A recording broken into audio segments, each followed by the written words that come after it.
Overreaction Theater, Bonafide or Bonafacio, our bold predictions, waiver wire picks, and more. FSWA Hall of Famer Scott Pianowski of Yahoo Sports joins us next on Beat the Shift.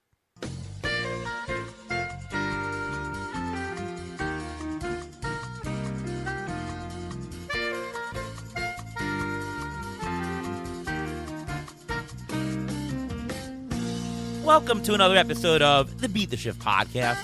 I am your host, Ariel Cohen, and with me, as always, is Ruvain Guy. How are you, Ruvain? I'm doing great. How are you doing today? I'm doing good. I'm a little bit, my voice has not completely gotten better. We didn't have a show last week because my voice was non-existent. It's like 85% there, so I apologize to everybody for not having the 100% punch my voice usually has, but otherwise I'm doing well. Ruvain, how's your first week of watching scores and games going? Isn't it exciting? I feel like at the very beginning of the season, every game, every pitch you're watching so closely, and I feel like you do that at the end of the season. How do you feel?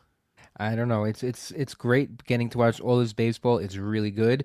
But this can also lead to people jumping to conclusions on players a little too soon because you're able to watch every single thing. You have to remember that it's a marathon, not a sprint.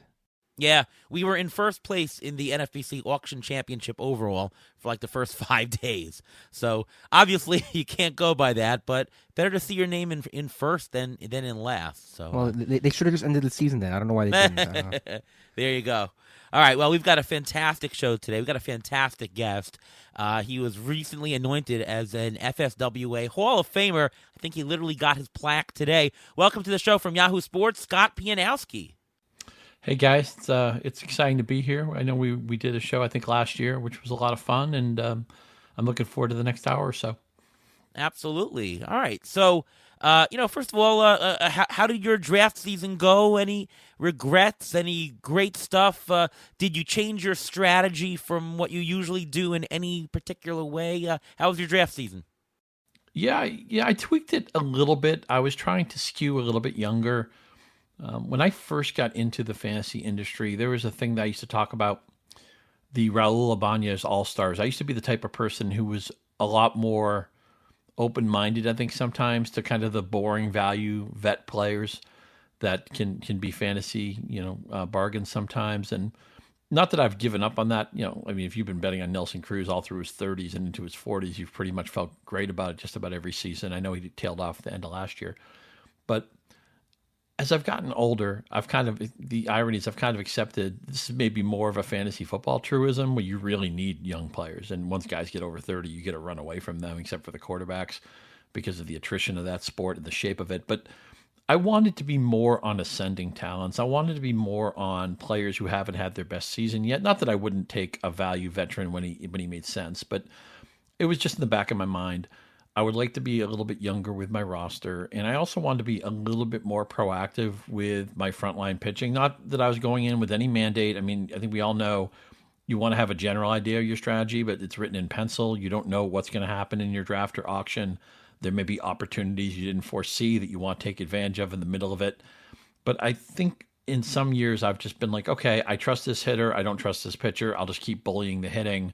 And then I look up 10 or 12 rounds in, I'm like, man, I'm a pitcher or two behind, and I don't even love the guys that I have. So this year, I wanted all of my teams to have somebody who I thought was one of the frontline Cy Young contenders. I didn't have to have the number one pitcher. I didn't have to have Garrett Cole or Max Scherzer, whoever, or guys like that. But I wanted to have somebody who was a legitimate horse at the front of my staffs and maybe be a little bit more proactive with frontline pitching than I have been in recent seasons. It's interesting because I found that the very frontline pitching this year looked more risky than it had been in the last couple of years. Like I found myself going more towards the Joe Musgrove, Logan Webb, Kevin Gaussman, that middle of the range more.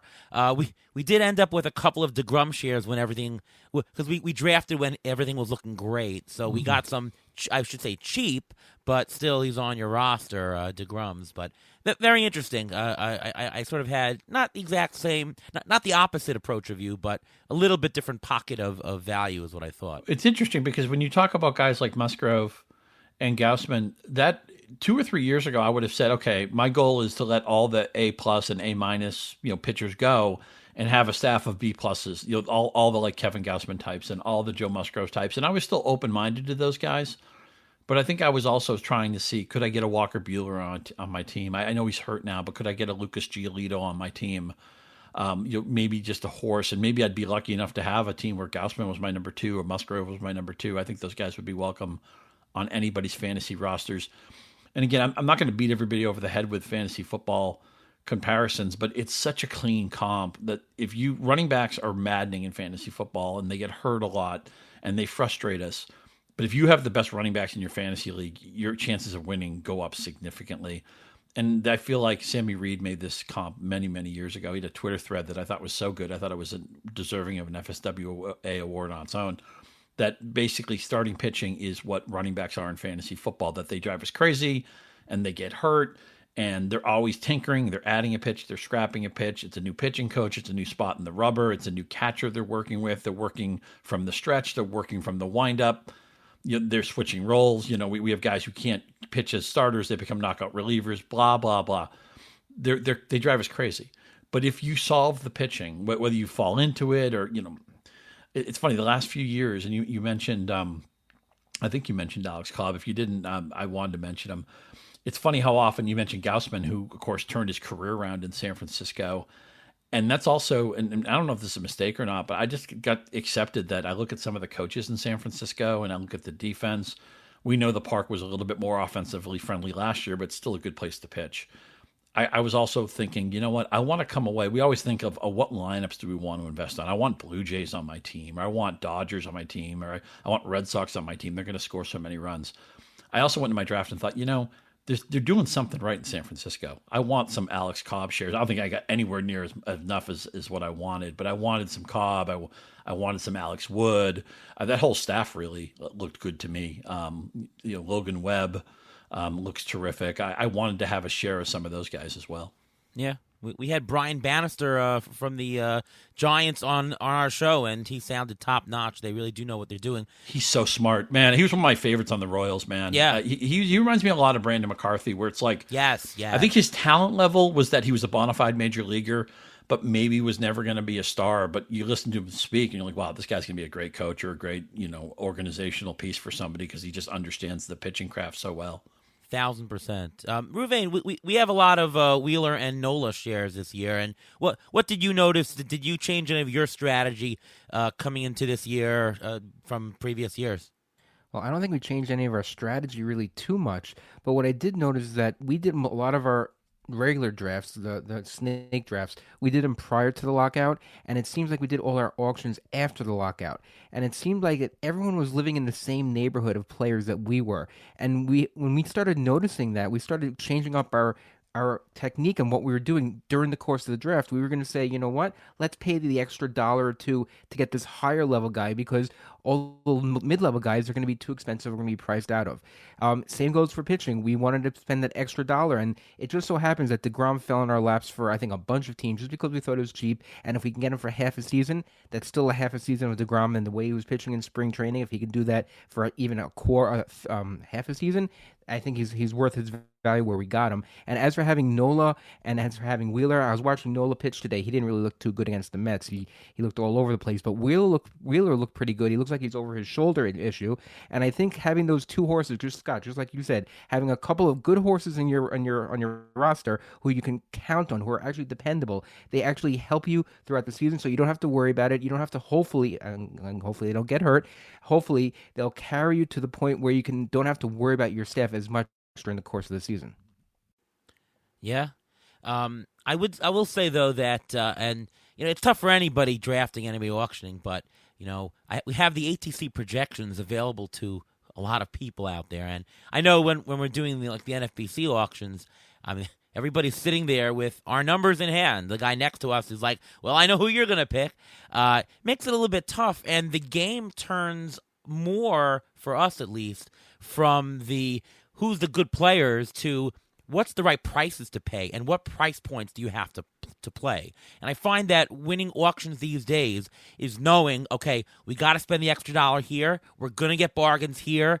It's just seeing how the first 10 players go in an auction, you got to be very sharp in knowing exactly where you think the bargain is going to be. Is it going to be in the second level, the fourth level? Is it the fourth outfielder, the first outfielder? Is it the middle infield, the corners? You just got to be sharp in knowing where it is, because the game is more about finding pockets of value, even less than finding the players. Do you find that to be true, Scott? I love how you said that, and what I'm going to say is basically just paraphrasing what you said.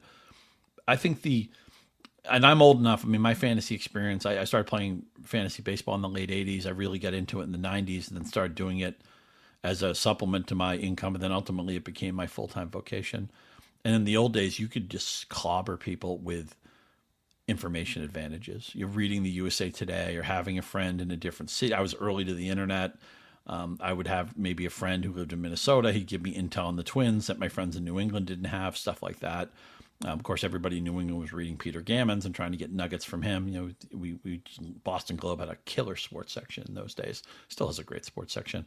But now, just to your point, I think it's more how you play and how you leverage your marketplace is going to go a lot further than, okay, I out-scouted everybody. I saw, and not that you can't do that. I mean, if you pick up on something, and some people are better at it than others. I'm not going to claim to understand the ins and outs of pitching maybe as well as Eno Saris does. You know, I'm not going to know maybe the Tampa Bay Rays as well as Jason Collette does. But so I'm not saying Rob Silver knows the Blue Jays inside out. And he's just, you know, these guys are all great, you know, baseball minds and fantasy players anyway. But I think it's more important in how we play and not as important. You still have to scout the players, but I think in the old days you could win with an information and scouting edge. I think that's largely been mitigated and gone away. And it's more about how well do you understand the habits of your room and how well can you leverage what's available to you on draft day and during the season with your management. Yep, exactly. Agree 100%. And, you know, moving on to the season itself, and, you know, the tout table posed a question which I think is worth repeating here. You know, what are some things in the early goings, or in the first week, first 7 days of the season, what are some things that you want to pick up on, right? In terms of pitchers, lineups, in terms of hitters, what are some things that you're paying attention to right now in the first week of the season?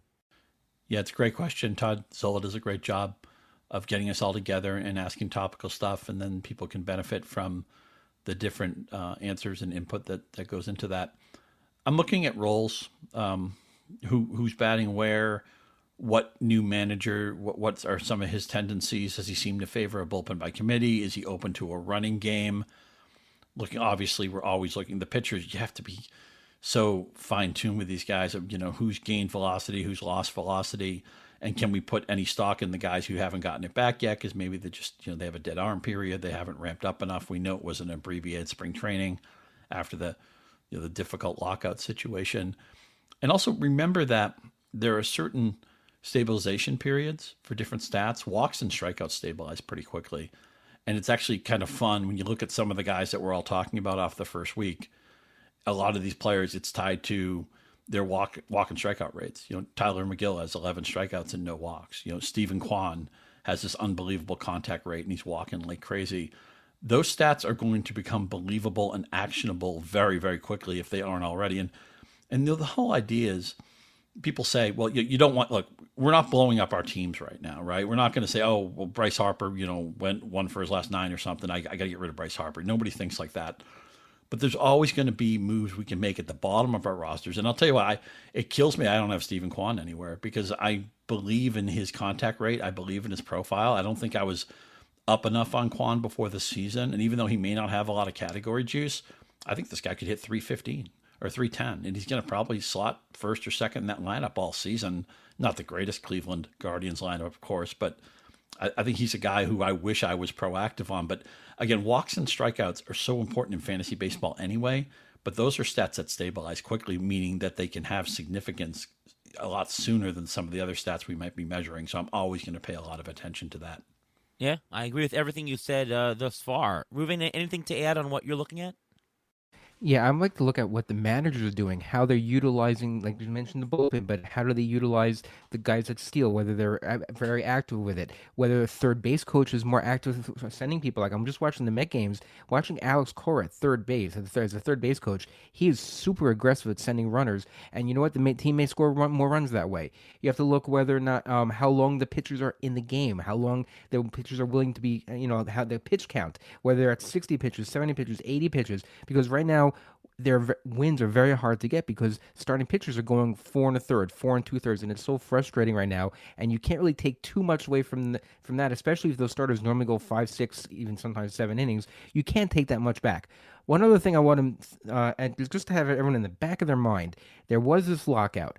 Is the baseball the 2019 baseball, or is it the 2021 baseball, or is it the 2020 baseball? What baseball are they using? Is the ball flying out? Because right now, I don't see that it's crazy, but there is a lot. There has been, I mean, this past second half of the week here, there's been a surge in home runs. There's been a lot of balls flying out, and it's not even warm yet. So that's something also to watch out for. That the power numbers may be ballooning very soon. So that's, this is the time to try to just pound the pitching and make sure get the pitchers' stats in there as much as possible because home runs may go up.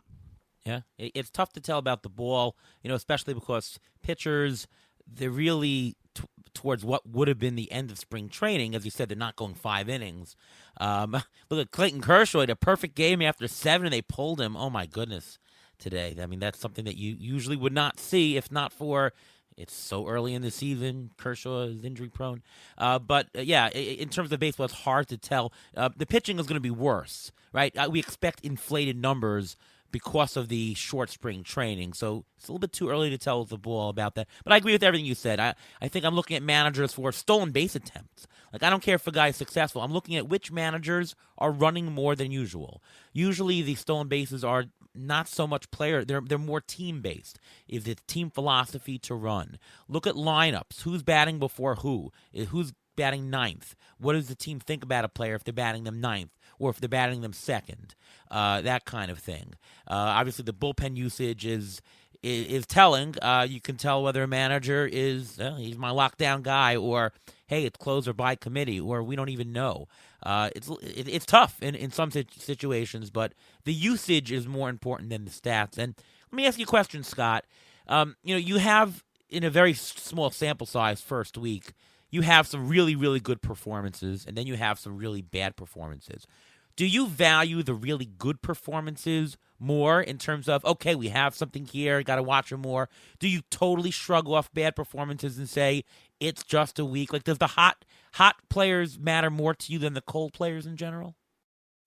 Just one other thing I want to back up on is as far as the usage. Also, I wanted to mention this earlier. Who's platooning and who isn't? Who's a full-time player? Who's a part-time player? Who's on the heavy side of the platoon? There are some teams that platoon more active than others. I mean, I always feel like the Rays aren't happy unless they have a different lineup every day.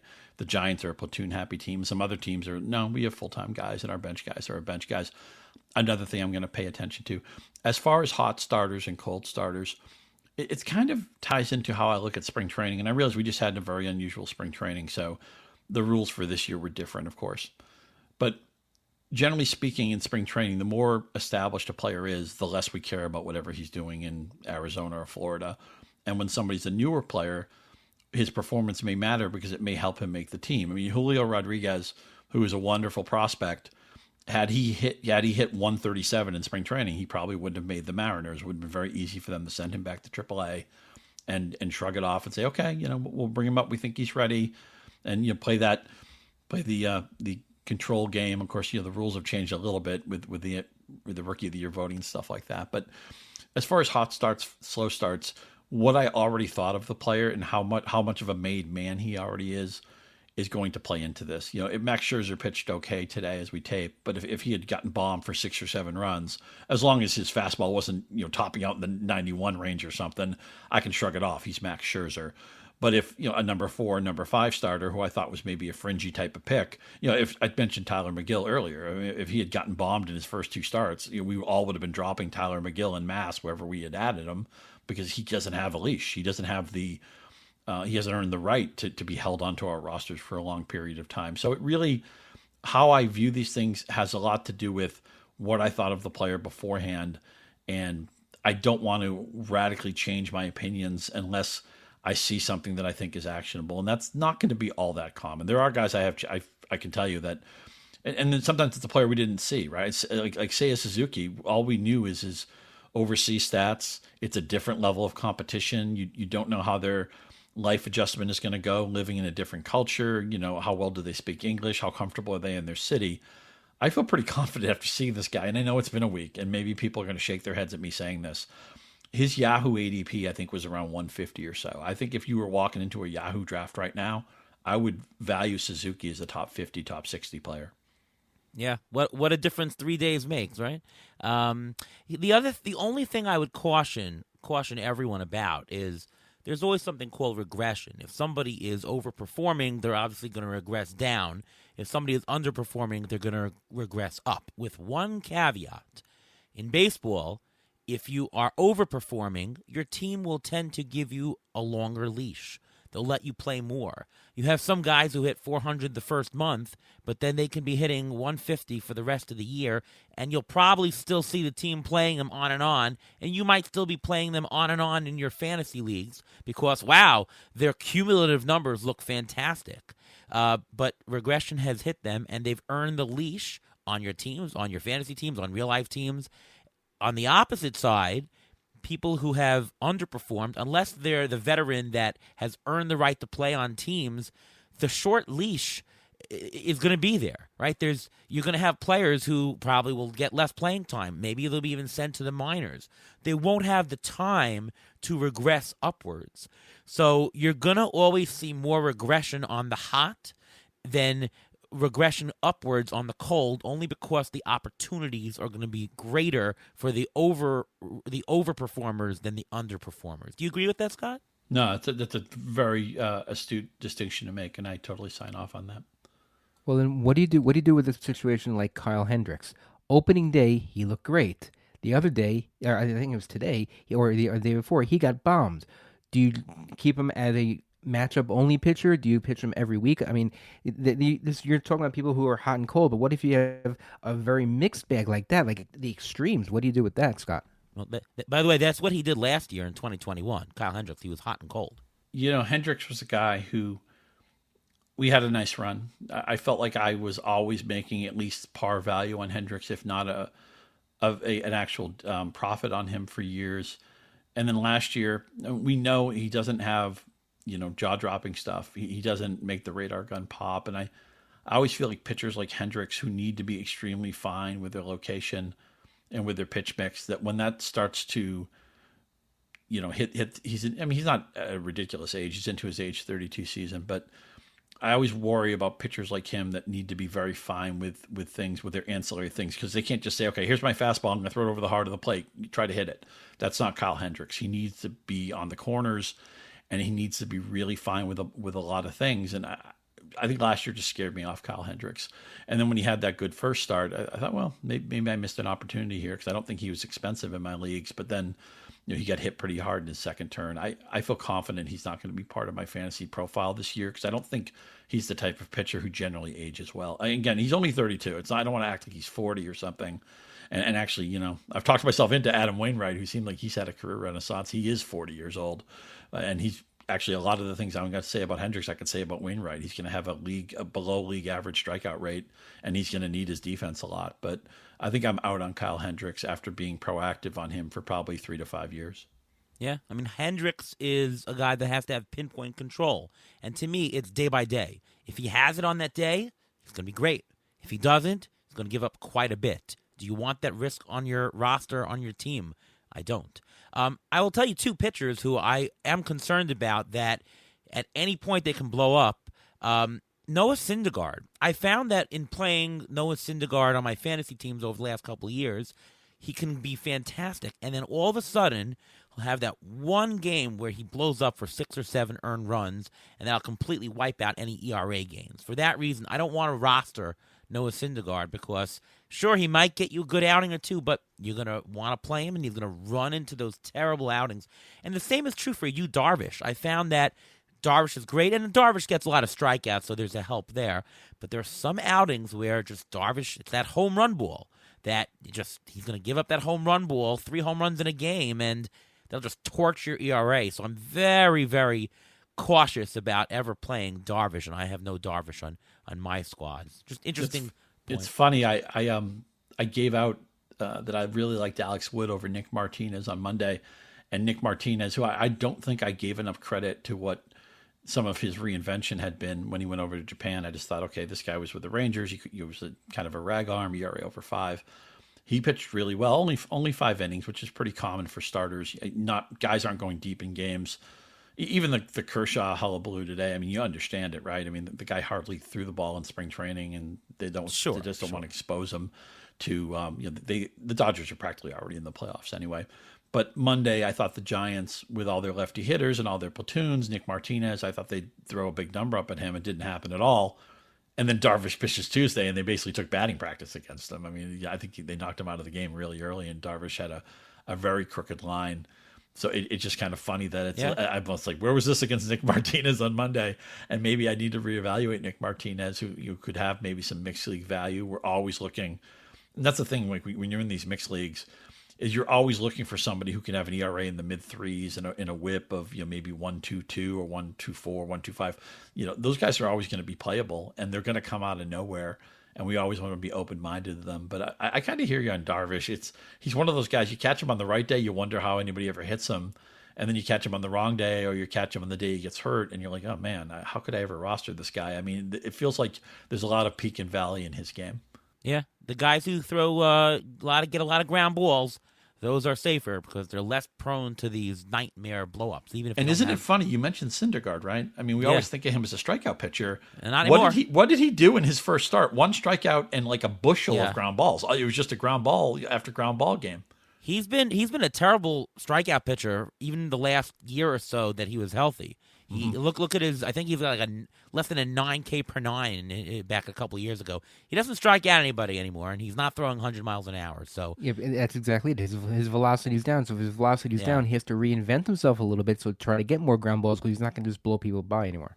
But maybe reduced velocity would speak to him being able to stay healthy. I mean, a lot of people sit, and I'm not a doctor, and I don't. I think I'm a good fantasy player, but I'm not going to say I understand pitching as well as Nick Pollock does, or again, I mentioned Eno earlier. My friend Michael Salfino thinks that a lot of, and I'm paraphrasing here, and Mike would say this much more elegantly than I'm about to, but he thinks a lot of the pitching injuries are these guys maxing out and trying to throw 99 and 100 all the time. I think it's at least plausible to say that maybe if Noah Syndergaard dialed it back a little bit, maybe he'd be a more effective pitcher just because he'd be available. Yeah, look at Jacob deGrom.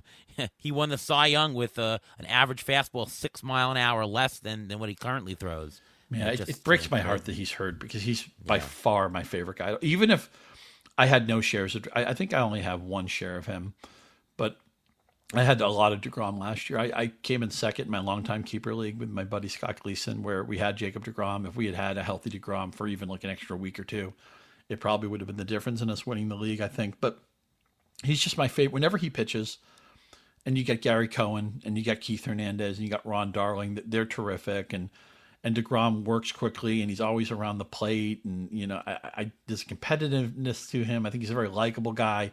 I actually met him at a Yahoo event. We did a fantasy football event a few years ago with some of the Mets. So we met deGrom. We met Steven Matz was on the team at the time. We met Dwight Gooden, team ambassador, who was great. Jerry Blevins was involved in that draft. Could not have been a nicer guy.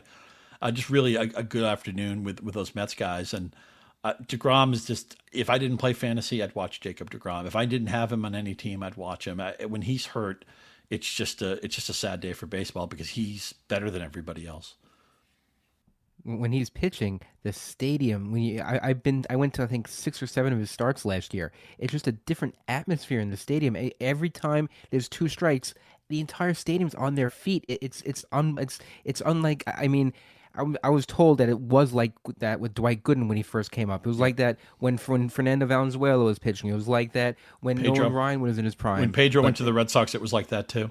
It's just something that people pay to see. Like when I was younger, I used to pay to go see Randy Johnson. I wanted to see him pitch just because when in his prime, watching Randy Johnson when he was on the Diamondbacks, watching Randy Johnson way back when, I loved watching him pitch just because it was people go pay for admission just to see him pitch.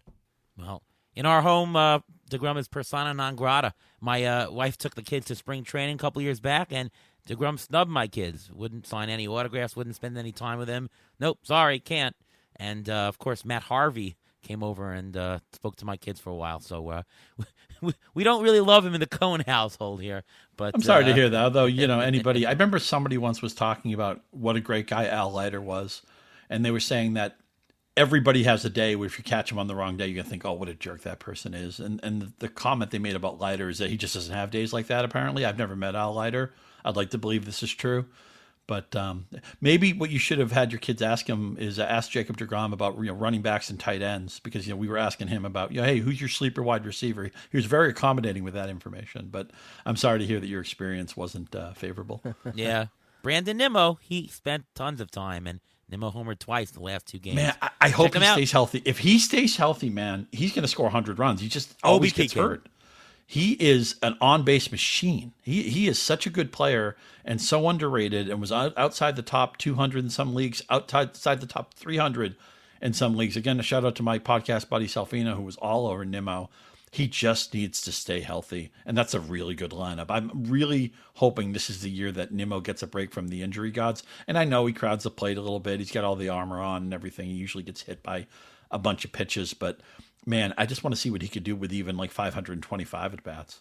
Yeah, I think that Nimmo should actually lead off for the Mets. I don't really particularly love Lindor hitting in the 2-hole or up there. He should be more of a 5-hitter for me, but Nimmo should be first. I mean, he's one of the top OBP guys over the last 5 years in all of baseball, when he's healthy, as you say.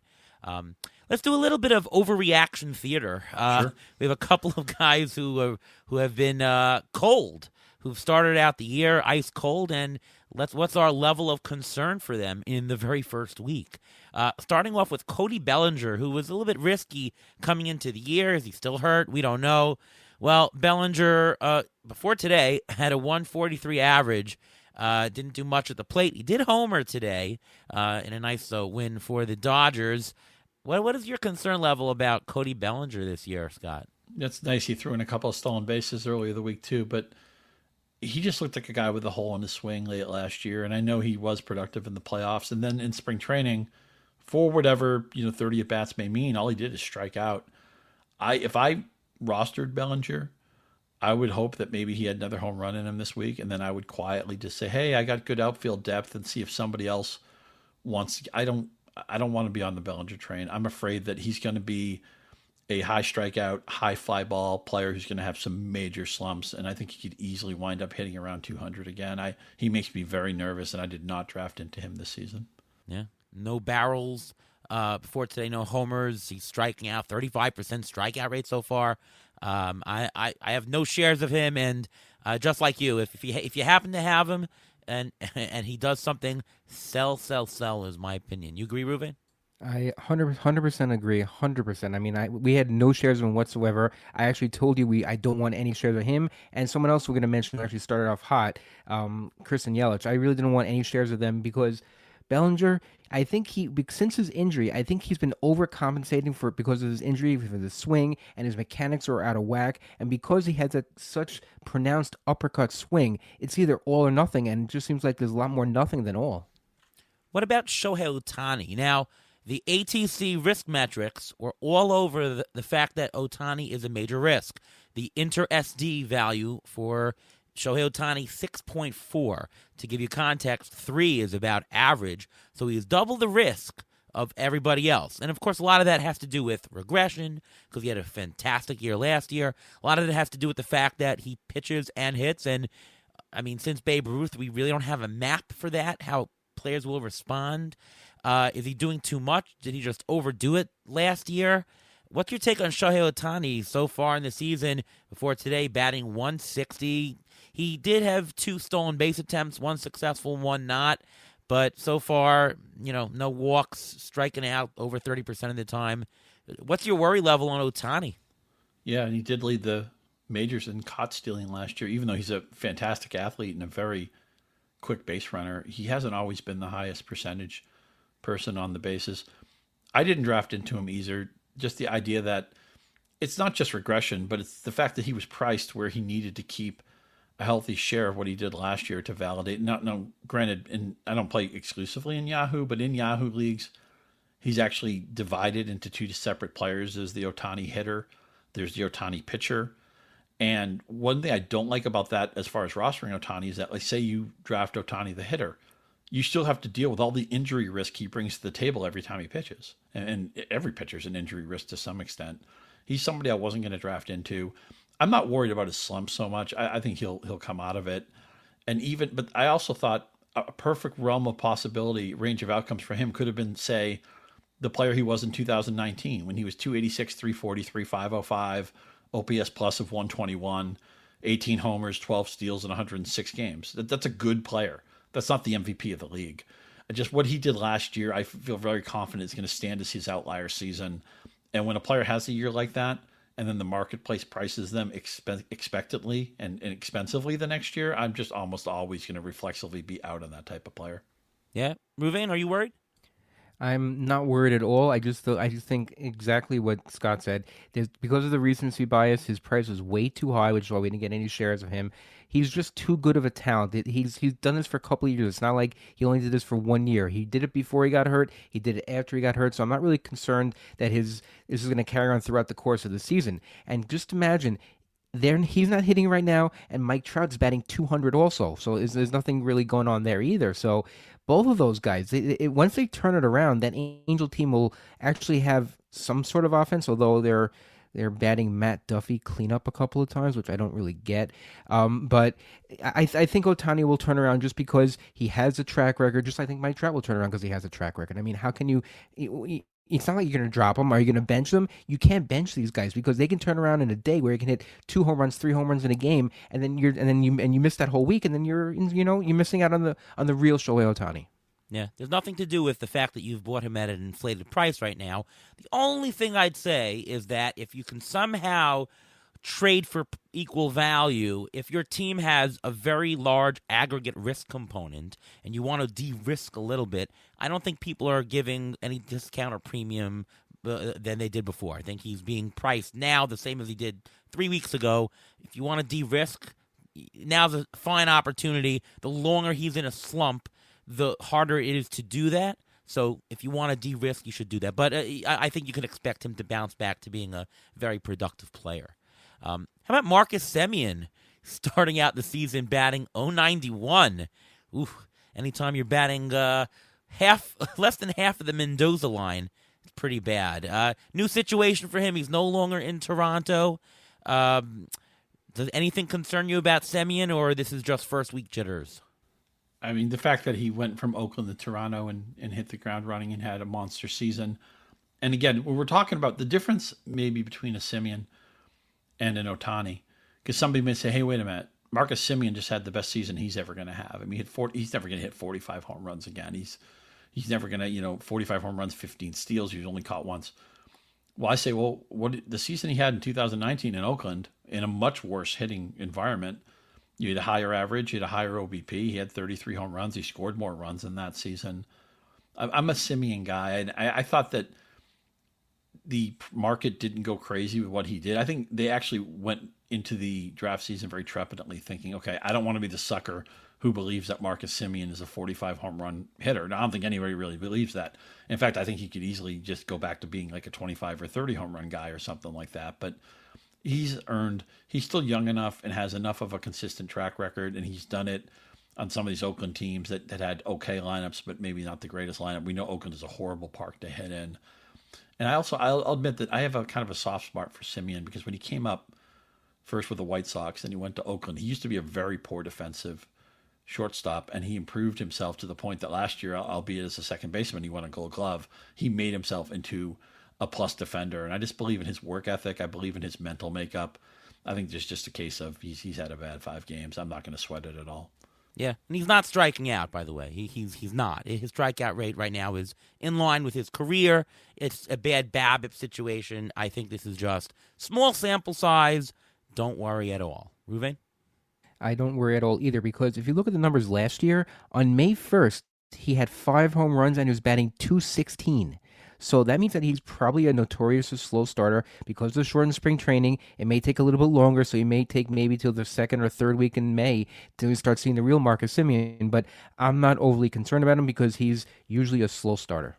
What about Charlie Blackmon, who's at age 35 now? Now, it's not like the Rockies aren't hitting. The whole team is hitting like crazy right now, but not Charlie Blackmon, who's batting about 150 through the first week of the season. Are we concerned about him at all getting going? Because he's more of a batting average guy, and he's striking out 32% right now, which is like double what his career has been. Any concerns about old man Charlie Blackmon? Well, my concern was that maybe what you were getting was what he did last year. A 270 average is helpful, but the run production wasn't great. He only hit 13 home runs. He basically shut down the running game 3 years ago. So you're not getting any, you're going to get 2 or 3 stolen bases from him. That's about it. And if Colorado's not competitive, I realize they signed Chris Bryant and everything, but you look at that division, the Dodgers look so much better than them. The Padres and the Giants should be better than Colorado. If the Rockies can find a taker for Charlie Blackmon, and it could be a team that looks at him as a fourth outfielder or a platoon outfielder or something like that, then it's bye-bye Colorado. I thought last year's season, I was willing to, I may have a share or two of Blackmon where he's like a borderline starter for me, where I thought, okay, he might just be an average help guy. Weeks where they play exclusively at home, I can plug him in. I don't need him. But I would look at last year and hope that what you're going to get from him is maybe that 270. I think the days he's got a career 300 average. He's won a batting title before. He's been in MVP contention. I don't think I'm saying anything revolutionary here. That stuff's out the window now. I think I'm just hoping for a guy with a plus average who chips in. I mean, he reminds me of like the end of like Rusty Greer's career, where it's like good average, a tiny bit of pop. The run production is kind of average. He steals the occasional base, but there's no upside anymore. And it doesn't feel strange to say Colorado outfielder no upside, but I think we're in the no upside days of Charlie Blackmon. Yeah, no, there's no upside, but I think that he can still be a productive player in terms of, and even with the run production, I think it all depends on where they put him in the lineup. And if he continues to bat roughly third, which he's been doing, then I think he'll get there, because I don't think he's going to go to a zero in terms of his batting average. And if you're batting in the middle of a decent lineup, and the Rockies are a decent lineup this year, I think the run production will be there. So I'm not going to throw in the towel yet for Blackmon, especially since they're still believing him and putting him in a good spot. Agreed. And just like Marcus Semien, he was batting 200 on May 1st last year. So he turned it around after when May turned the calendar also. So you may be getting the same thing, but if he's still at the same level of batting average, like let's say he's around 210, 220 by the end of May, I think, you know what, he could be dropped in most leagues. If all you're getting is average and you suffered for 2 months of getting a 200 or 210 or 220 batting average and he's giving you nothing else, he's droppable in my opinion. Remember one thing though with Colorado, the teeth of that park, and I know we always talk about, the weather hasn't warmed up yet. This is definitely a park and a climate where its Coors is going to show its teeth eventually, but it's just almost never going to be in April. Yeah. One more overreaction theater person, and this is a different class of player, the prospect, Julio Rodriguez, batting .071 in his first couple of games. He's 0 for 3 tonight so far with 2 strikeouts. Strikeout rate is at 50%. 50% is quite alarming. There's nothing stopping really Seattle, who does have an abundance of outfielders, to say, okay, need a little bit more rust to shake off, need a little bit more seasoning in the minors, putting him back there, dropping him way in the order, not counting on him to play every day. How concerned are you? Because since he made the opening day squad, his ADP went up like crazy. People are really believing in him, think he's going to be the everyday player, going to be fantastic, going to go 15-15. I mean, look at the Zips projection for him, 15-15. Fangraphs depth charts for the rest of the season, 2017, 268 average. I mean, I don't usually bet on rookies like that, and so far he hasn't done anything to show that. You're not going to cut Julio Rodriguez, but I'm going to bench him if I have him on my roster right now. What are you doing with Julio Rodriguez, and do you believe in him this year, Scott? Well, it just got to the point where I was interested in drafting him, but once the helium went haywire where the expectation, I talked earlier about Seiya Suzuki. I think if and I realize I'm talking apples and oranges. Suzuki's a lot older and he's played at a higher level of baseball, longer than Rodriguez is. And I think everybody thinks Rodriguez will eventually be a great player. But Julio Rodriguez was priced into that top 50, top 60 range when he had the big spring.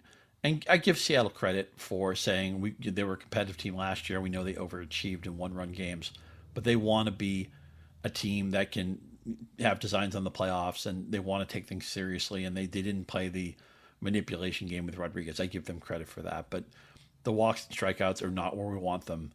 And I can't help but link him and Kelnick together, because last year Kelnick was the ballyhooed prospect and the player you're going to stash. And then when it looked like he was going to come up, we were all excited and we all watched his first couple games together. And he never really got it going. I know he had a power surge at the end of the year, but so many of his stats were horrible. And then we just try to paint a positive picture, like, well, okay, it took Mike Trout some time to figure it out. I mean, Kelnick's still just 22. Rodriguez is still just 21. Neither one of these guys is hitting right now. They're both below 100. They're both striking out a lot. And eventually they're going to get Kyle Lewis back. I just think at some point it might be easy for the team to think, okay, maybe we're taking the pressure off Rodriguez or Kelnick by sending them down, by dropping them in the order, by platooning them, by not starting them every day, whatever it is.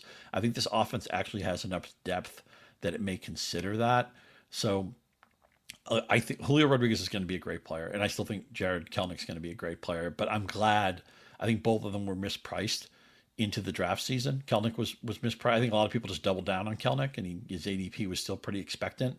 And once Rodriguez was tearing up spring training, once he started going in the 4th, 5th, 6th round of leagues, I'm just never going to play that way. And I mean, I don't have any Rutschman, I don't have any Rodriguez, and if I'm, people are going to beat me to the punch on those guys, I can live with that.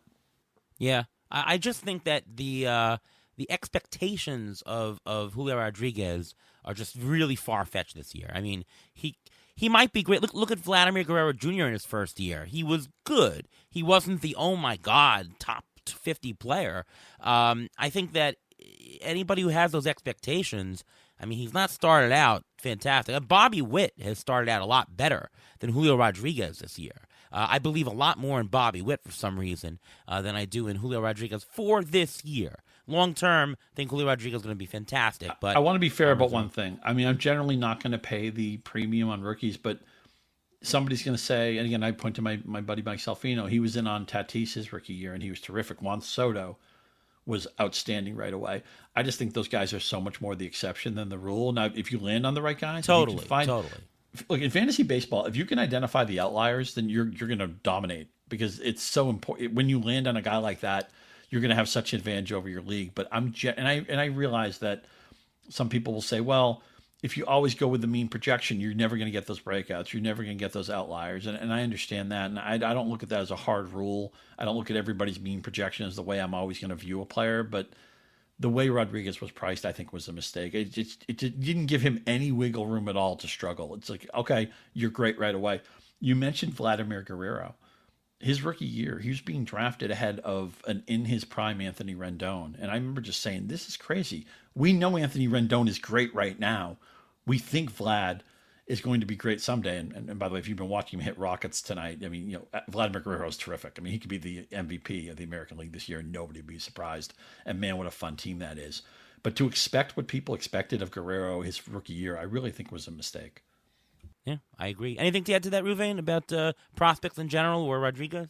Yeah, Julio Rodriguez, I'm not concerned long-term, short-term. I do expect him to be sent down if he continues this even for another week or so, just because he's being pushed into this. He had a great spring, which is great, but a lot of people have great springs and just fizzle out during the start of the season. So I think he does need a little more seasoning. I'm more concerned about Jared Kelenic. I'm really concerned about him because he batted 181 last year. He's had one hard hit ball according to Statcast this year. One. Julio Rodriguez has had 4 according to Statcast. So that's something. But if you have Kelenic, he sat today against the lefty. They're playing Dylan Moore over him right now because he's not hitting. He's turning into he's not a platoon player. Kelenic and Julio Rodriguez is the future of the Mariners. Whether they're good, whether they're bad, they're going to have to play him eventually. But I don't think I think Kalenic should still be there. I think he should be playing every day. I think he has to go through and just go through and and learn on the job. But Julio Rodriguez, I don't think he's 100% ready. I think the Mariners jumped the gun a little bit by bringing him up so early. Is it fair for me as a Met fan to? I'm not going to say I'm happy that Kelenic is struggling, but not to really. Well, he's struggling. All right, better for the Met fan. Is that fair for me? No, because Edwin Diaz gave a home run to Bryce Harper today. So no, you can't say that. You don't see Robinson Cano being an All-Star this year? No, I do not. So No. there you go. Now, on the flip side, let's take a look at a couple of players who have been really hot and to see whether they're legit or not. And I do want to give a little tribute to the ESPN Fantasy Focused Baseball podcast. For those of you who have not heard that podcast, that was the podcast started by Matthew Berry and Nate Ravitz. I mean, when I started following fantasy and listening to podcasts, they were my go-to one. And it was such an entertaining show. I just loved it, and I got hooked. I can't believe I'm doing fantasy content right now, but that was really what I listened to when I was, quote, growing up. And they actually just ended this past week. ESPN decided not to continue them. Tristan Cockcroft and Eric Karabell were the ones who carried the torch the last couple of years, and they're fantastic. And really sad to see that show go. And to tribute them, they had a segment called Bonafide or Bonafacio. Is the player Bonafide? Is he legit? Or is he Bonafacio, playing homage to the guy Emilio Bonafacio, who had an enormous first week of the season and then just became a dud, milking about $170 a fab from yours truly here that year. So that's our little homage to that. Any words on that podcast, by the way, Scott? I know I'm sure you've listened to that one many times. Oh, yeah, much respect to the ESPN guys. I very briefly did some work for Nate Ravitz. He was great to me, FSWA Hall of Famer. I mean, Matthew Berry is the face of fantasy sports, another guy who's been really good to me. And much respect to Eric and Tristan and Stefania Bell. I mean, they just have an all-star team over there. And, even though I work for Yahoo and, basically, they're Coke and we're Pepsi or whatever, but I have nothing but good things to say about those guys. And their show, the Ravitz and Berry show, I always thought they had great chemistry, and the Bonafide or Bonafacio hook is just perfect. It's a great joke, and Emilio Bonafacio was a guy. Not only did he have 1 year where he just came out blazing, but he'd also have like 2 or 3 week periods where he'd go 13 for 27. He'd steal like 8 bases. He'd hit a couple of home runs.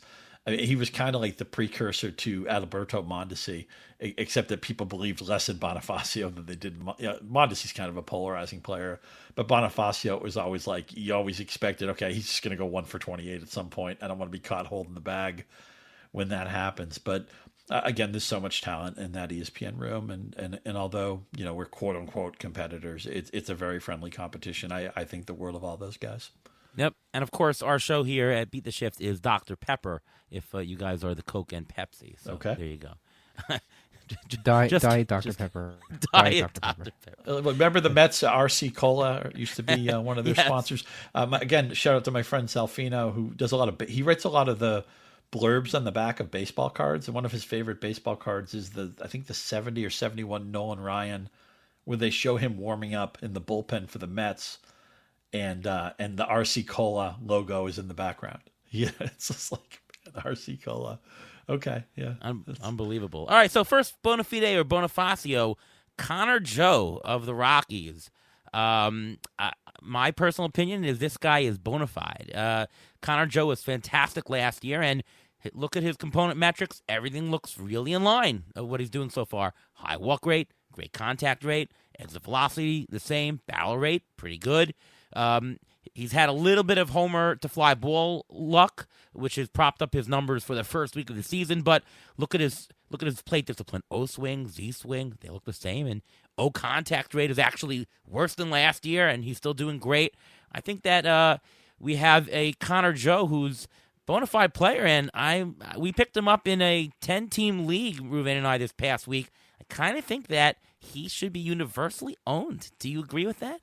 I'm going to go Bonafide too, and I'm kicking myself because I looked at him a long time before the season, And I'm usually pretty open minded. I don't mind guys who are late bloomers. You think like Whit Merrifield, right? Who probably would have been a Bonafide Bonafacio case like 4 or 5 years ago, and he's turned out to be Bonafide.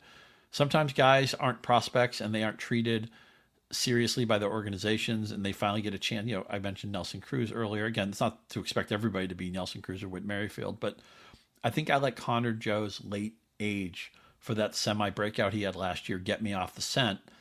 And I love the walk strikeout rate. Anytime a player is walking and striking out about the even amount, and I realize we're very early in the season, but that's such a good sign. And because of the DH, the Rockies have driven me crazy in the past because they seem to another team that just wants a different lineup every day and all that stuff. But now that there's a DH spot, it just gives Joe an easier path into the lineup. And inevitably somebody will get hurt or something like that. They'll have to jostle some guys around. I think he's going to get 500 at bats. I think they're going to be in a good batting slot. We know, obviously, the park that speaks for itself. He's somebody I missed on. I don't think I have him rostered anywhere. And right now, he's sure looks bona fide to me. Yeah. What about you, Ravain? What do you think about the guy who has 2 first names?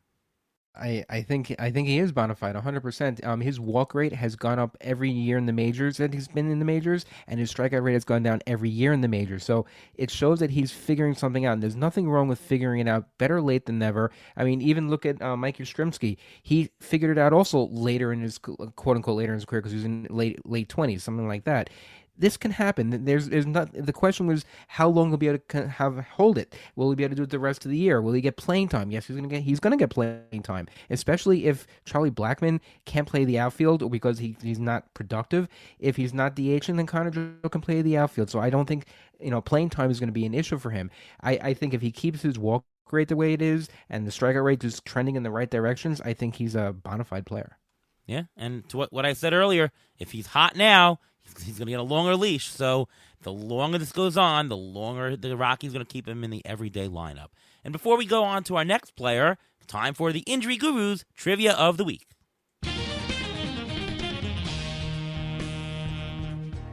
Well, we mentioned Stephen Kwan earlier in the podcast, so that I have to bring up a trivia question about him. It was kind of hard because I really wanted to find something revolving around him, just because he's been in the news about not getting a call, not striking out, not competing balls and playing, just doing great stuff.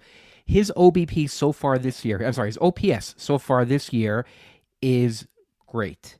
In the minors, his career in the minors, his OPS was 818, which is pretty good.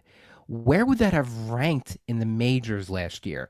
Would it have been the top 20, top 50, top 75, or top 100? OPS of 818 as a career in the minors. Where would that have ranked last year on a major league level? Top 20. Yeah. I'll say top 20.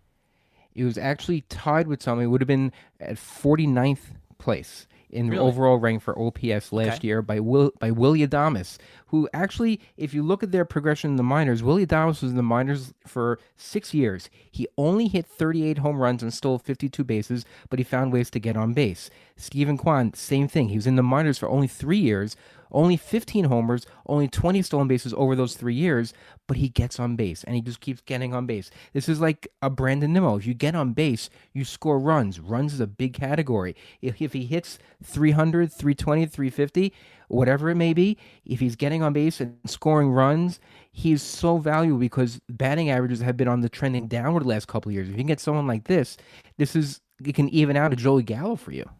Maybe I didn't understand the question phrasing because I'm looking at Adames now, and I knew that like an 818 OPS, if you look at it under the OPS metric, which is park adjusted, of course, would be above the league average. I mean, he had an OPS plus Adames did of 119 last year. So my thought was top 20 sounded too high, but I thought that can't be the league average. And I took 50% to be league average. And I thought, well, it has to be higher than that. So it's possible I misunderstood the question.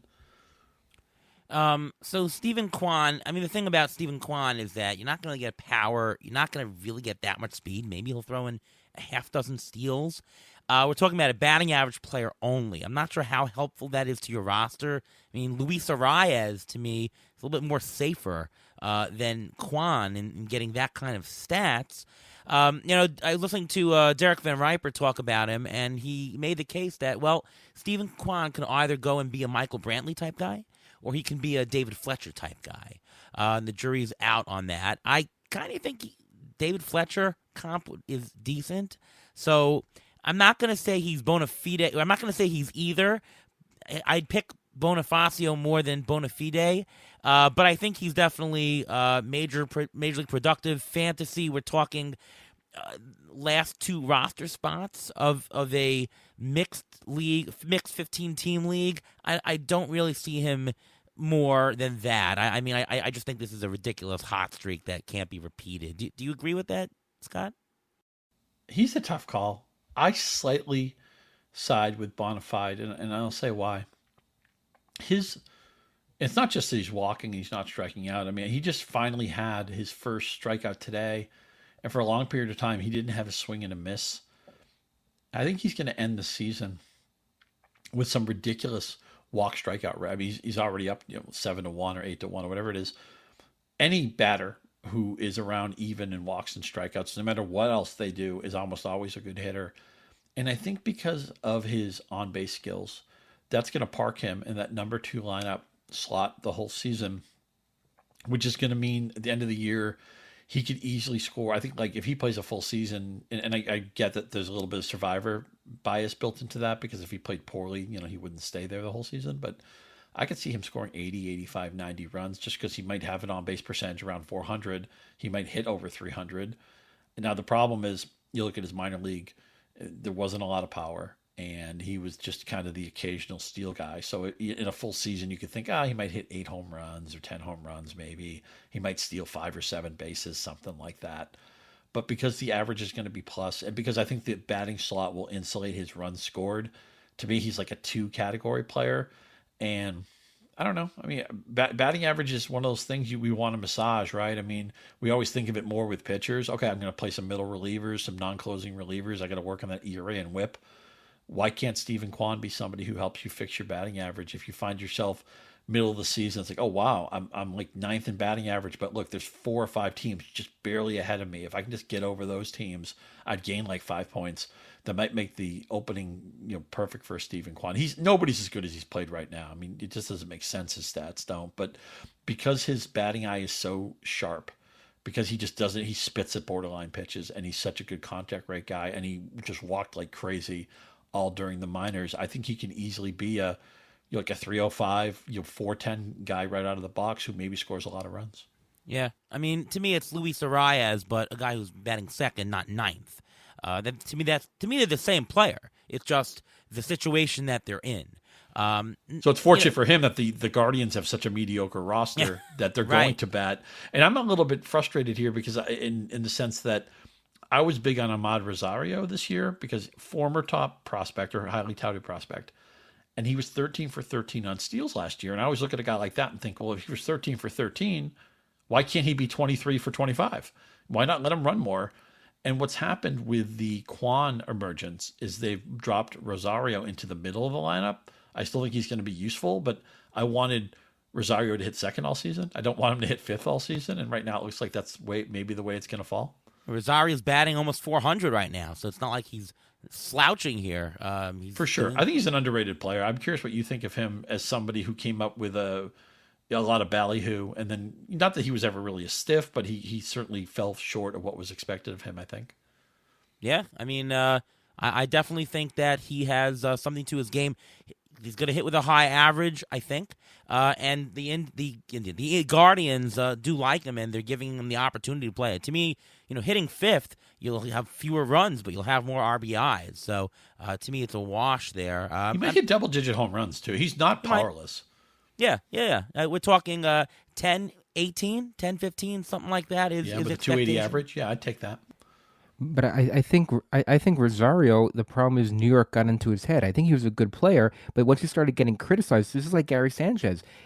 Leaving New York may be the best things for their careers. Just getting out of New York and being in a smaller market team, sometimes a player can flourish. Look at the best example, Jeremy Brunitz. Okay. He couldn't play in New York. He went to Milwaukee, did great. He did so great, the Mets signed him back. What did he do when he came back? Nothing. Sometimes it's just playing in this market. That's why a lot of players don't want to come to New York, and a lot of players want to leave New York. Yeah, I wonder what will happen to Giancarlo Stanton if he ever leaves New York. I mean, and I mentioned Sonny, rudely interrupting you, but I mentioned Sonny Gray, who really never found his stride in New York, and then he was very good for the Reds, and I think he went to a team in Minnesota that probably fits the whole idea of, okay, the Twins fans want their team to win, but if you play poorly for the Twins, they don't make your life miserable. We're not going to have like the situation in Philadelphia, right? I mean, what's gone on there the last couple of days, kind of crazy, with Bone and everything, but. It's great. It's great for baseball. It's fun, No? Storylines. That's what it is. It's storylines. It's keeping people, the casual fan, yes, they like this type of thing. It's the hardcore people, they love this stuff. We eat this stuff up. It's the casual fans, that's what they grip onto these things. They're little storylines that just, it keeps the season going.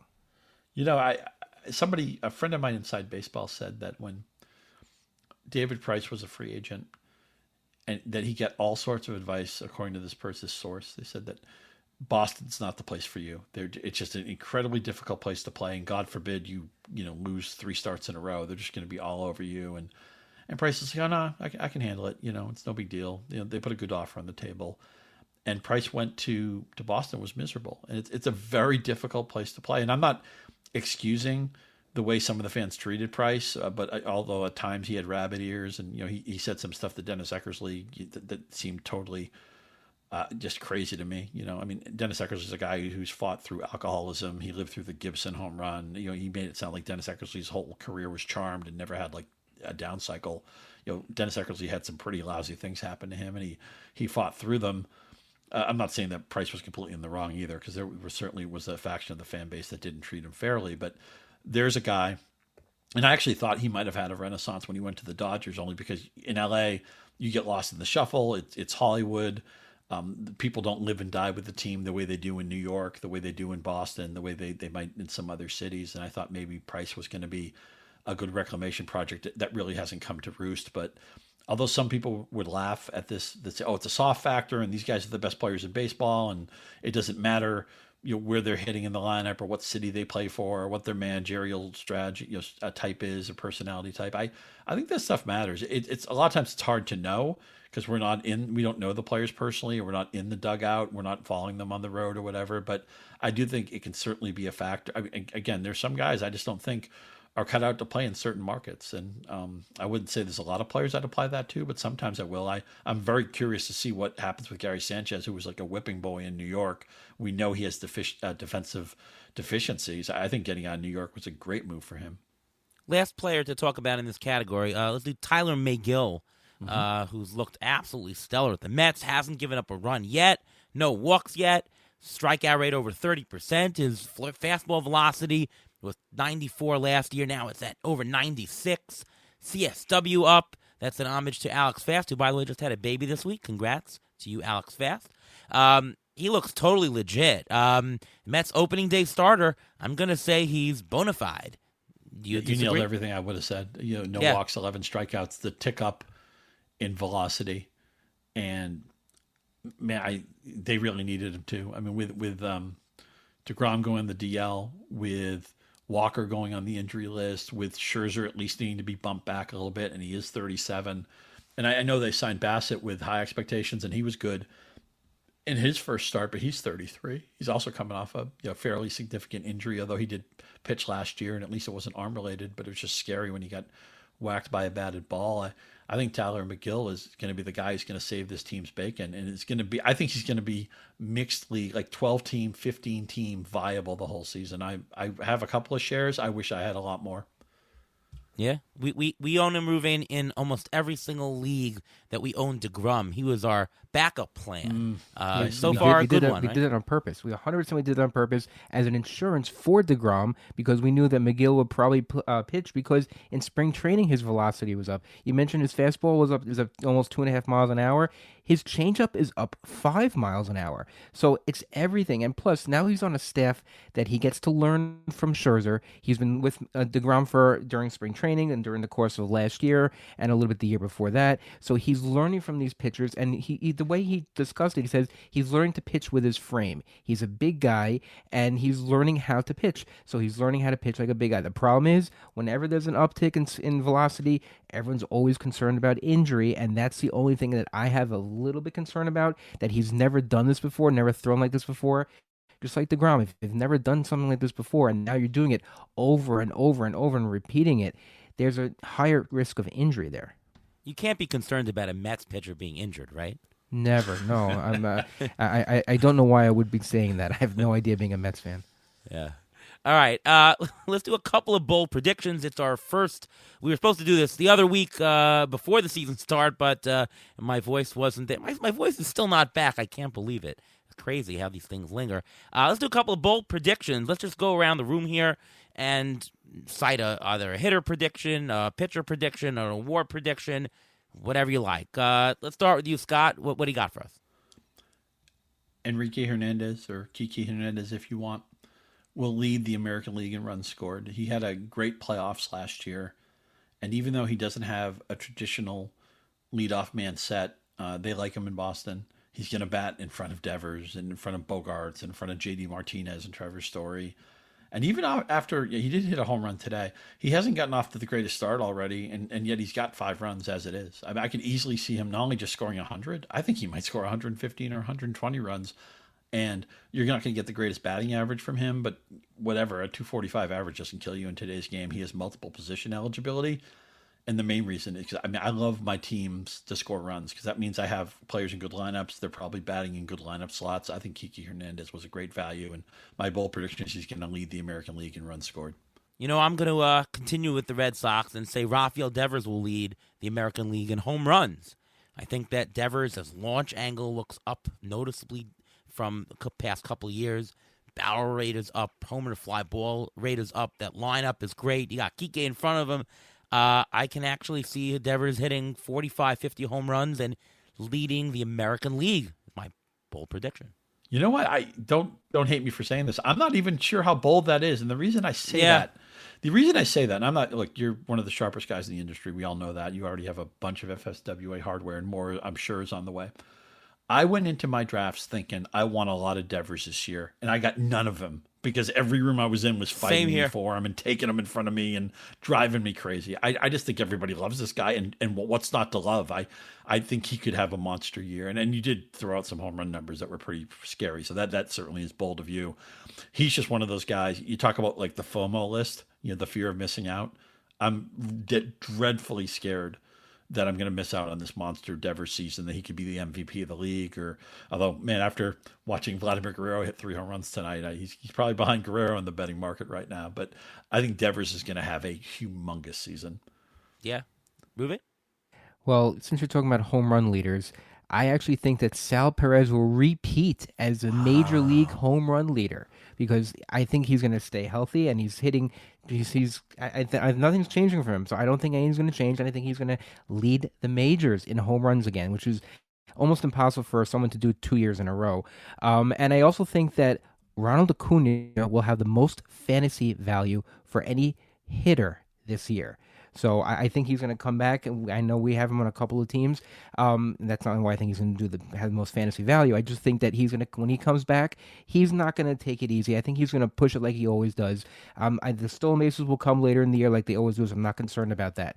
One other thing I want to mention, though, you mentioned Noah Syndergaard earlier this year. I have a bold prediction about him. I think he wins AL Comeback Player of the Year. I think he puts it all together, and I think he's betting on himself this year on a 1-year contract, and I think he ends up being the AL Comeback Player of the Year. NL Comeback Player of the Year, Alex Cobb here.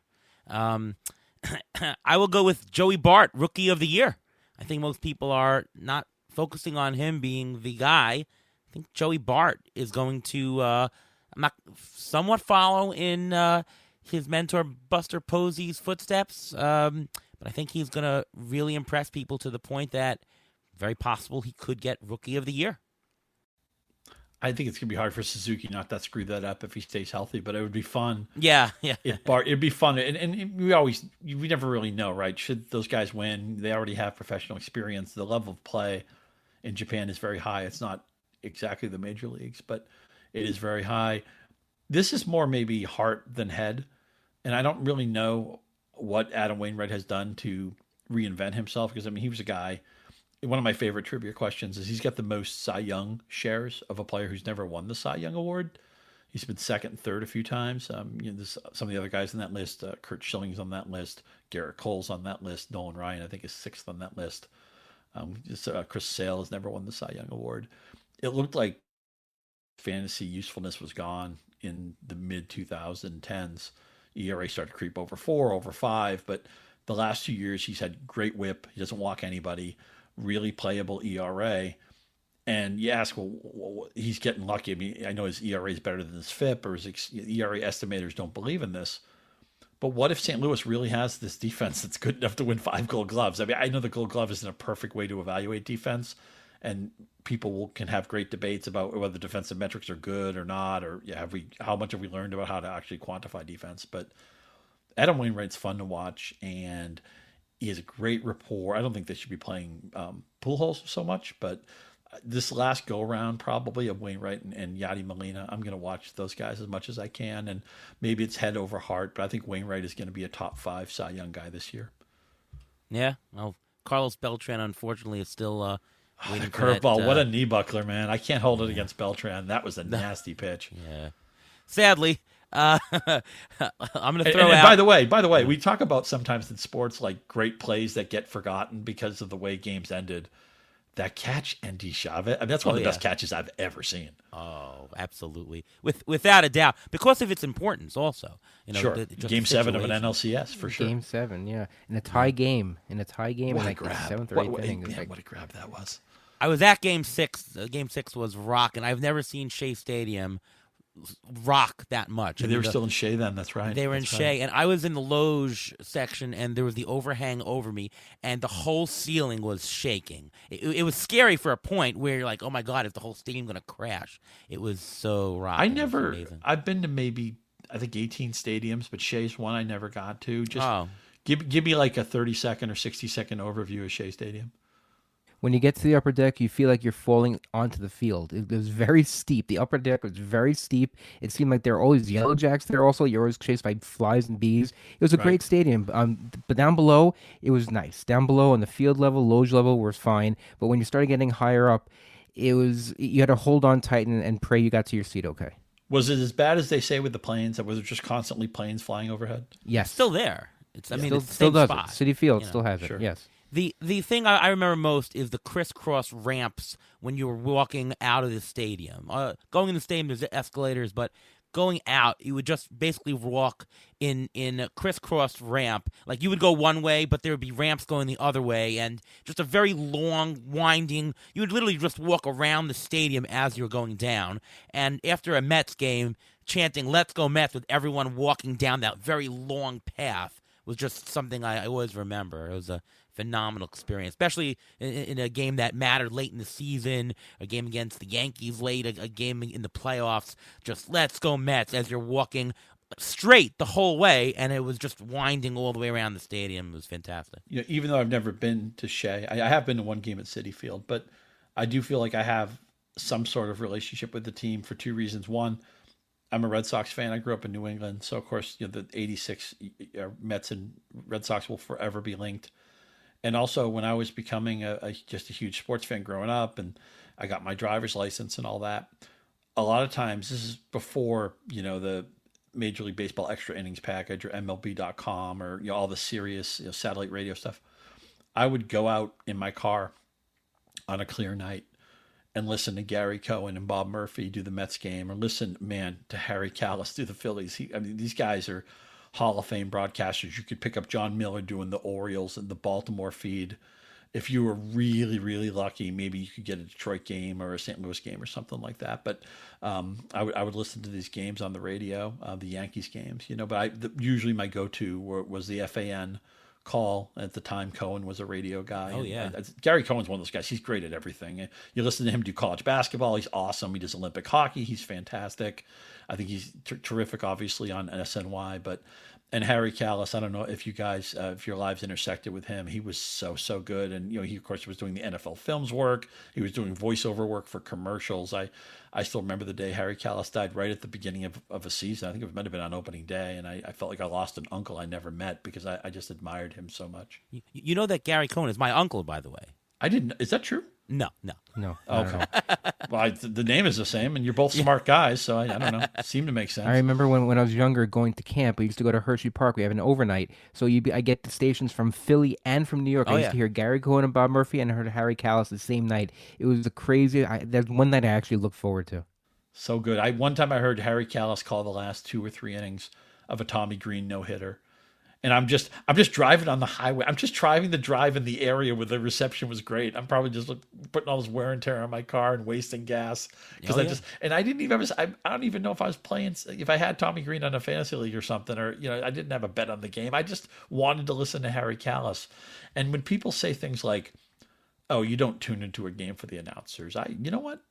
The last 4 or 5 years of Vince Scully's career, I would just put on the Dodger game, and it didn't matter if I had any fantasy stake or otherwise interest in that game. I just wanted to listen to Vince Scully. And I'm not a Mets fan. I probably have some fantasy interest in the Mets because I have so many teams, but I just like listening to those 3 guys. They get along so well. They have such great chemistry. I know they don't always work together. Sometimes it's a 2-man booth, but I would rather listen to a Met game and hear Cohen and Keith and Ron talk to each other than I would maybe a game where one of my guys was pitching, but I didn't like the announcing crew as much. For sure. They're definitely one of the best. And when they were on AM 660, the Mets, you can hear them up and down the seaboard, the eastern seaboard. Very strong signal. Yeah, you drive to Virginia, I hear them crisp and clear on a clear night. Let's go Mets, F-A-N-N. Oh yeah, remember that? I remember that well. Any last predictions to throw out there? I'll do. Pablo Lopez is the best pitcher on the Marlins. Get some Cy Young votes. Pablo Lopez had a 3 ERA last year and a 28% strikeout rate, both better than Sandy Alcantara that everybody was drafting in the 2nd or 3rd round. I like Pablo. that. Yeah. I had Devers winning the AL MVP. Suzuki's a pretty obvious pick, I think, as the rookie of the year. You guys are probably going to throw some knives at me for this one. I have the Phillies. My bold predictions are going to have a losing record that I'm just petrified of that defense. And how about Jordan Romano gets not only leads the major leagues in saves, I'm going to say Jordan Romano gets 50 saves. Very, very possible. Very possible. We were all over him the entire he was my guy. He was my B-plus closer, who could go into the first tier. Like the year Kirby Yates did that or Blake Trinan. I was hoping, it's a week, whatever. We all knew Jordan Romano was good, but I was hoping he was the 2nd-tier closer who could crash into the first tier. So far, so good. And he was like the least expensive of the top closers, so that's the guy we targeted almost all. Love to shop in that pocket. That's always a goal of mine. I think Kershaw is going to end up in the top 5 in the Cy Young Award, and this is before he pitched today. Before he almost threw in a no-hitter, a perfect game in April. I think he's going to do really well, and this is really out there, but I think there's going to be a way because I like the Reds pitching staff and I just like the A's, but one of those 2 teams are still going to be relevant at the end of August, even though they traded away all their teams. That Central Division, the Reds have some good starting pitchers. You never know. And the A's, Billy Beane, that organization, they know what they're doing, so they always seem to be relevant. So I think one of those 2 teams are still going to be relevant in the playoff race come the end of August. It's bold. I just worry about how Oakland is just giving away so many talented guys, and it's after like Tony Kemp, who actually I do think is a kind of an underutilized fantasy asset. I know Seth Brown's off to a good start, but they have such a pedestrian offense, and their pitching staff. I'm worried that anybody who pitches well is going to get traded. Yeah, that's the curse for them, right? I'll go really bold and say the Rockies make the playoffs. By the way, that lineup is phenomenal. That is very bold. Is there a Rockies pitcher that you would, I guess Bard doesn't count because he might get saves. Is there a Rockies starting pitcher that you would actively roster? In points leagues, Herman Marquez, easily. He's so undervalued. So many innings. He pitches so many innings. Yeah, it's the innings and it just, it's just the innings, really. But I can't trust anybody in Roto, especially in a shallow league. We're talking mono league only for those pitchers. It would have been John Gray if he was still in the team, but he's no longer there. Now the show has run a little bit long, but we should do some waiver wire pickups for this week. Pitcher preview, as we're in the middle of season, and waiver wire is now a big part of the game this year, as it has been the past couple of years. Scott, any waiver wire? We'll do them all together. Any waiver wire picks or pitcher preview for this week that you're interested in picking up? I'll give you 3 quick angles. Gavin Lux is kind of the obvious pickup. Got a job when A.J. Pollock was traded. I think he eventually may get a different lineup slot. 3 positions of eligibility in Yahoo, and he's only owned in about a third of Yahoo leagues right now. Tony Kemp in deeper leagues is one of my favorite, first guys off the bench, leadoff hitter in Oakland, good on-base percentage. I think in a full season he could project to be double-digit home runs and steals and 2 positions of eligibility. He's just 3% rostered in Yahoo. What I want you guys to do, everybody listening in about a week or so, give or take, 5 days, 10 days, 15 days, go to your waiver wire, look at relievers, okay? And I realize that everybody who gets saves is generally chased after aggressively, but look at all the relievers with good walk to strikeout rates, okay? Think about guys like Nick Anderson. Think about guys like Devin Williams, Chad Green, Jonathan Loasaga, guys who have emerged in previous seasons who maybe you picked up for a 0 bid, or maybe you picked up at the lowest point of entry. There are going to be relievers that you know nothing about right now, and you're going to say, oh, man, who's this guy in the Rangers with 1 walk and 13 strikeouts? Just pick up a couple of those guys because, man, you can get in on them cheaply, and you don't know where the Nick Anderson's coming from or the next Devin Williams is coming from. Nobody thought anything of these guys when they popped. And a lot of times a guy who's a failed starter or a guy who, maybe had Tommy John or whatever it is, maybe Nick Martinez, he's a starting pitcher. Maybe he's reinvented himself in Japan. Walks and strikeouts are your friend. In a couple of weeks, I want you to grind that leaderboard and see if you can pick up some guys at the absolute minimum bid. You can find a couple of gems that way. Yeah, that is absolutely the best advice. Follow that 100%. Garrett Whitlock last year, same thing. Yes. Just and he gave you volume also. Sure did. I mean, here's the thing. We tell people middle relievers are valuable, but don't waste $1 on them in the draft. And you never know who's going to be the K to BB person in the year. But you wait 2 weeks, just sort and look at those ratios, and that'll give you exactly who you should be looking at for middle relief. You don't have to get them in the draft. Although I feel stupid because I have a couple of Chad Green shares, but you don't have to. You don't have to pay. You can get these guys at the lowest point of entry, which is the beauty of it. All right. Anyways, let's go on. Ruvain, how about you? Waiver wire or pitcher to pick? Well, talking about the relievers, I actually have a reliever I'm going to mention. That's Spencer Strider of the Braves. He throws gas, and he's K per 9 right now is at 13.5. His walks are a little high also, but right now he's only owned in 18% of CBS leagues. He's a guy that if you don't like really or love any of the 2-star pitchers that are coming up, he's a guy if you put in there, you'll get a lot of strikeouts, and ERA whip should be okay. Another guy I want to mention is Kyle Farmer, Reds. He's eligible in basically every single position in the infield, first, second, third, short. He's eligible everywhere. He's batting .375 right now, and he steals. So just let's see if you need stolen bases, you want to try to get them early. This is the guy to get. He's only 14% owned in CBS, and he's great to have on your bench if you need or if you have any injuries. One other pitcher I want to mention, it's a Colorado pitcher, Austin Gomber. This is the time to get him. He does strike out people. He may not be a great 2-star pitcher, but he is playing the Cubs this coming week. You're going to get some strikeouts, and if you're not going to get him, take any pitcher who's playing the Baltimore Orioles because they already lead the league in strikeouts. They had 58 strikeouts already in not even a full week. Yeah, I'm going to go with Taylor Hearn. Looked pretty good this week. He struck out 6 in only 4 innings in his first outing. Give up a lot of hits, but a lot of strikeouts along the way, and not really the walks. I think it's more like a BABIP fluky thing. I think he's somebody to be very interesting to look at. He's playing Oakland this week, so that's an interesting play right now. Cole Irvin playing Baltimore and Texas at home. I don't like streaming this early, but I think he could be a good guy in the long term anyways. So he's a guy to look at, Cole Irvin. Closer, Tanner Rainey. I think he is the closer, and he's only 25% owned on CBS.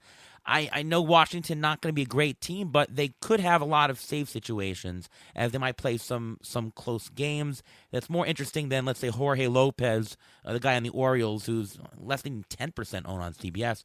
I'll take a stab at Tanner Rainey. A couple hitters just to look at. Ji-Man Choi looks good so far. A homer, 2 doubles. He's actually batting .615 to start. I know the Rays platoon, but Ji-Man Choi is interesting. Luis Arias, he's a guy who plays second, third, and outfield, batting average stud.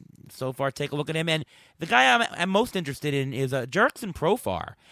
Also, first base, second base, outfield eligible. Right now, his triple slash is .357, .471, .786 with 2 homers and 7 RBIs. He's a guy that they'll find playing time, especially with Tatis out. Former number 1 prospect in baseball. I think Profar could be an interesting addition. Why scramble for somebody else? He'll give you some production consistently, and this is for deeper mixed leagues, of course. All right. No time for a mailbag this week, but Ruvain, quick injury update.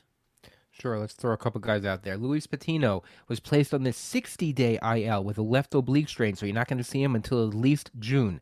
Alex Kirilloff was added to the Twins IL with a recurrence of his right wrist injury that he had last year.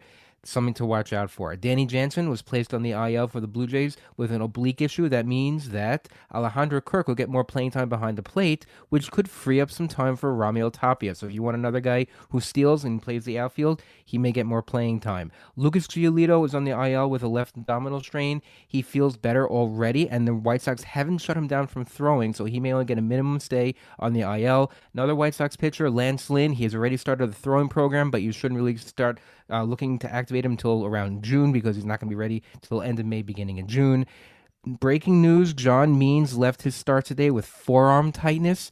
Something to watch for. I know me and you, Ira, we have a lot of his shares. Also, Taijuan Walker he was on the IL with shoulder bursitis. He's going to go back in the minors and he has a couple starts in the minors to build up because at the end of spring training, he wasn't able to build up his full innings load. So he will do that in the minors, and hopefully he'll be back probably around mid-May. All right, thanks for that.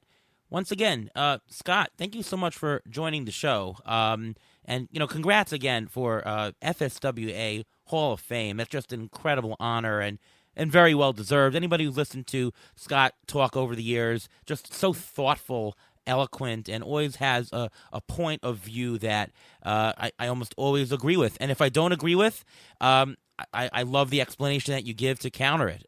So kudos to that, and thanks for joining the show.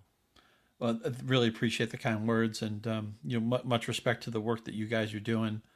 This has become one of the go-to podcasts in the industry, and you guys have the plaudits to point to, and there's just so much. There's so many. I think the people we talked about all those ESPN guys. You mentioned DVR. I was talking about Eno earlier. Alex Fast. Yeah, congratulations on the new baby, Alex. It's a golden age, I think, in fantasy. There's just smart people coming in all the time, and I think it just makes it more exciting. It's a more inclusive industry, I think, now. There's so many great female analysts who are just terrific, who I read every day, and I'm just thrilled to be a part of it. It's really fun to talk to you guys, and thanks so much for having me. No, our pleasure. Totally agree. You can follow Scott at Scott_Pianowski on the Twitter machine, and of course you can read his stuff over at Yahoo Sports. Ruvain, what about you?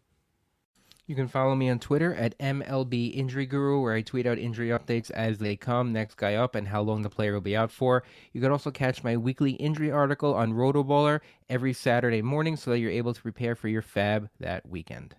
And I'm Ariel Cohen. I write over at Fangraphs, Rotographs. I write over at Sportsline on occasion, and Rotoballer. Do the projections, the ATC projections. Final ones are out there. Check it for your final time. Possibly working on a rest of season ATC. Let's see what happens with that. But it was a very, very challenging ATC season because it was such a rush after the lockout was finally over. Things just coming in, free agents and things moving around. So thank you for everyone who has followed and for bearing with me. And of course, you can follow me on Twitter at ATCNY and listen to me every week this season on the Beat the Shift podcast over here.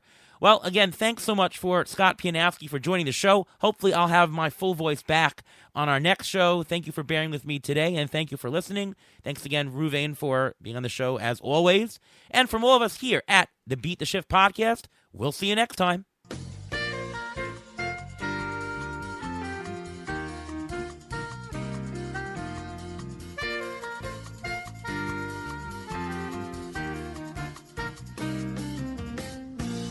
Thanks for listening to the Beat the Shift podcast presented by Fangraphs. Follow us on Twitter at beat_shift_pod.